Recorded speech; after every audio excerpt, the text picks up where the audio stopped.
आज जागतिक महिला दिन. राज्यभरात विविध कार्यक्रमांचं आयोजन. राजभवनात मुख्यमंत्री उपमुख्यमंत्र्यांच्या उपस्थितीत विशेष कार्यक्रम, तर संसदेत 15 कर्तृत्ववान महिलांचा गौरव.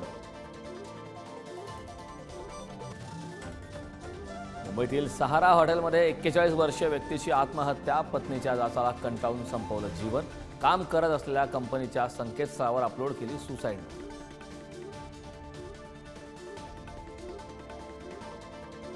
सोलापूरच्या बार्शीतील सुरडी गावात हवेत गोळीबार करत बँकेवर दरोडा. 45 मिनिटात दरोडेखोरांना पकडण्यात पोलिसांना यश. 3 आरोपींसह 1 रिव्हॉल्व्हर आणि 2 कोयते केले जप्त.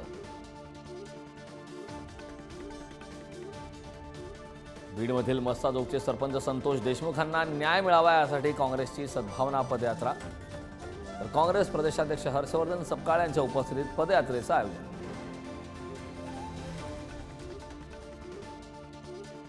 मंत्री नितेश राणे यांच्या मुंबईतील घराबाहेर ठाकरेंची शिवसेना आंदोलन करण्याची शक्यता. अनिल परब यांच्याबाबत अर्वाच्य भाषा वापरल्याचा करणार निषेध. सार्वजनिक ठिकाणी मद्यपान करणाऱ्यांना 1.5 वर्षाची सक्त मजुरी आणि 20,000चा दंड होण्याची शक्यता. महिलांची सुरक्षा आणि धार्मिक स्थळांचे पावित्र्य राखण्यासाठी सरकार कठोर कायदा करणार. कोकणात शिमग्यासाठी जाणाऱ्यांची तुफान गर्दी. मात्र खासगी ट्रॅव्हल्सकडून चाकरमानाची लूट.